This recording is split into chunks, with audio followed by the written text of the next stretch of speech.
just read through yours and my last note there from May. What do you feel as though is happening right now? So I feel like the healing process has plateaued. Okay. When I checked in with you last time, it was already plateauing off a little bit, and then maybe a couple months after that, it has really just been steady since then. Okay. In terms of the motion, I have full range of motion. I can fully extend my knee, but like we said before, if it's loaded in this state, it does tend to get inflamed really fast. Yeah. So what I have done is a few things. So you recommend that I don't do any leg exercises or weightlifting. Just the heavy Olympic stuff, because the hyperflexion is what's giving you that signal change in the meniscus there. Yeah. So I've been laying off all that. What I did was just a lot of spin bike cycling. Oh, good. Yes, and then a little bit of just like quad stability work. Okay. So that was about 3 months. And what I realized was that doing nothing at all is actually worse than doing those exercises. Makes so sense. it helps in the sense that it gets the blood flowing, and it feels like it's more flexible. The range of motion is there. But then there are days where I do feel like the next morning it's the inflammation comes back and it feels like there's a little bit of fluid buildup. Okay. Cracks often and things like that. Okay. You told me last time that the people that have seen the surgery compared to people that don't have surgery, they like how much they've healed is about the same a couple months down the road. Okay. And I feel like I'm already at that point. But then my problem is that whenever I do my exercises, if it does get loaded heavier, the inflammation just back right away. So I've also actually done a little bit of squatting and things like that with the help of a diclofenac cream. Okay. That actually felt the best, but I don't want to be relying on the cream every time I do exercises, right? Okay. So those are some of the things. Is it mostly pain, or is your knee feeling unstable, or what is it that? It's pain. It's like I always feel the sensation of something being stuck here. It's very uncomfortable. There's the stability is no less than my right leg. Okay. I think that's because of all the like support accessory exercises that I've done. And yeah, it's the inflammation really that really bothers me. I try to hike at the Johnson Creek, or Johnson Canyon. Yep. And I couldn't make it to even halfway because my knee was just becoming really inflamed. And if you can point with one finger to where you're feeling knee pain, where do you feel it? Or can you point with right in the middle of the knee? Like if you saw the circular cross section, it'd be right in the center, and it just builds up from there. Okay. Just have a lay back on the table there.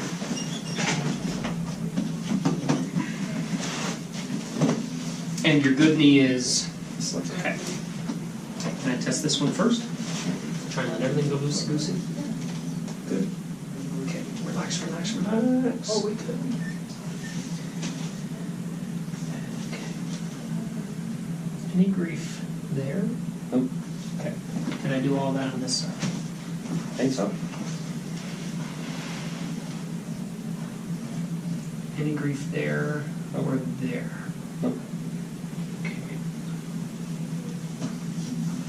Let your leg flop to the inside. Good. Are you sore there? Nope. No? Or there? Nope. Sore there? Nope. Or there? Nope. And what about out right here? Nope.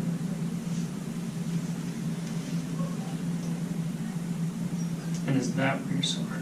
Nope. If anything, it's closer to the back of the knee. Sure, not there. Nope, not there. Make a muscle there with your thigh. Hyperextend your knee. Good, and relax. This test can be sore, so slowly do it. Slowly make that muscle again. Does that give you the pain that you get in your knee? Yeah, but it's a part of it, but it's not the main. How should I put this?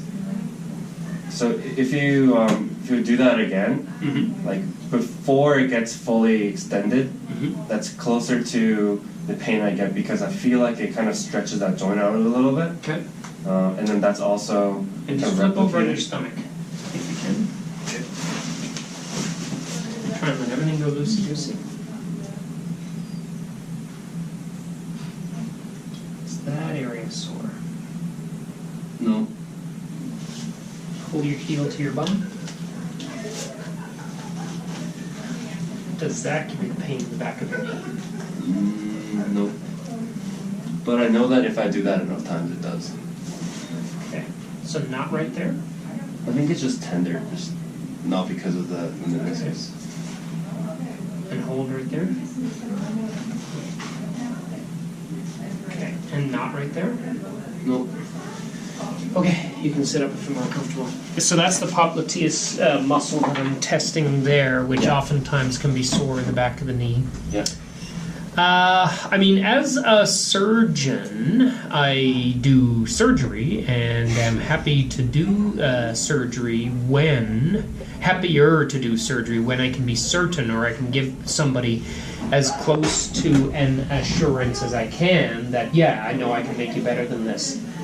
To do a knee arthroscopy for this, for assessing your meniscus, where your meniscus is running into troubles, which is along the front outside part right here, or along the back inside part back right there, it would be of benefit for doing the scope, because then I could be more definitive if this or if that thing in the front is causing you troubles. The one thing that I struggle with this, though, is what if I do surgery and say, I don't see anything here that's responsible for that. You know what I mean? Which is always a possibility. And that being said, the gold standard, meaning the best test for meniscal pathology, is actually to do a scope, is to do an arthroscopy, to be inside the knee, because this signal change that we see here, anterolateral and posteromedial, and that's what's outlined on your MRI report as well, those are the more significant issues that we can see on your imaging studies. The issue is when I tickle the meniscus in the anterolateral part where they're saying the problem is. I don't feel it. Yeah, it's not symptomatic. I don't feel it at all, actually. I agree. Yeah. So my approach to this is actually, if you can live with it, live with it. But if you say, listen, French, I've lived with it for this long and I can't live with it anymore, would you know more by scoping my knee? The answer is yes, I would know more by scoping your knee. Right. But what I can't give you, Jay, is even a guesstimate as to, okay, well, French, if you scope my knee, how much better am I going to be? Yes. I don't know the answer. Yeah. But that's totally what I've been expecting. Okay. So it's been 17 months since the injury, Sure. and I have lived with it for over a year. Yep. Closer to a year and a half, and it has bothered me to a point at times where I just flip the desk and say, hey, I need to get something done about this. Sure. And those are the times when I thought, hey, maybe the surgery is the right answer. If you do get a look inside the knee, is that automatically coupled with a procedure to fix it at that time? So your question is a loaded one without you knowing it, because if you have this anterolateral meniscus tear that is actually suspected based off of the imaging studies, then I would actually do an incision right here, and I would pass stitches out through it. Why would I pass stitches out through it? Because if the problem is that the O-ring is split, but it's only split at the inner margin, then you need to actually heal it back to the capsule, so you need to sew it from the inside to the out. Right. Does that make sense? What if the tear is in the back corner? Like in here somewhere? Where we couldn't test through these areas? I would see it. Yeah? I would see it, but I would likely do a different repair for that one. Yeah, I would pass a stitch that goes all inside the knee. But if it is the anterolateral horn, which is what's evident on your imaging studies, then I would do an inside-out repair. So that says that it's tears on the lateral side, right? It says there's two different areas. In the lateral side? No, one right there, one right here. What I would say is, if your meniscus is just frayed along the inner margin, that part you don't actually use, and all it is just, it's like a hangnail. Right. like a hangnail that you're getting caught on your fingernail, Yeah. and you're better off having it shaved out. Really? Just that free edge of it though. So not all of the meniscus, just so you understand. It's very conservative. You just take out the part that's frayed. Right. And by taking it out, all I mean is that we have a shaver tool. Yeah. You just run the shaver tool along it. Kind of like what dentists would do is that they actually grind away a little bit around a cavity. Yeah. Same, roughly the same thing. So with the whole deal with cutting out the meniscus, shaving off the meniscus, causing potential arthritis down the road. More based off of the fact of 30 years ago when we used to take out the entire meniscus. Oh, really? Yep. More based off it. Yep. So then it would be fair to say, like if you remove the hangnail, you're not really. That part of the It meniscus doesn't do anything anyway. That part of the meniscus is not helping you anymore anyway because it's no longer deployed in the way it's supposed to be. Yep. Okay. Good. So if it's the anterolateral, then I would stitch it back at that time. Right. If it's just a flap tear, then I would just debride out the flap tear. But if you say just have a look-see, then we just have a look-see. I do think that that's a bit of a waste of your time, though. Yeah. I think that you want this dealt with. Yeah, I do. Yeah. I don't think you're partners. Good. I'll be back in a sec with the paperwork, okay?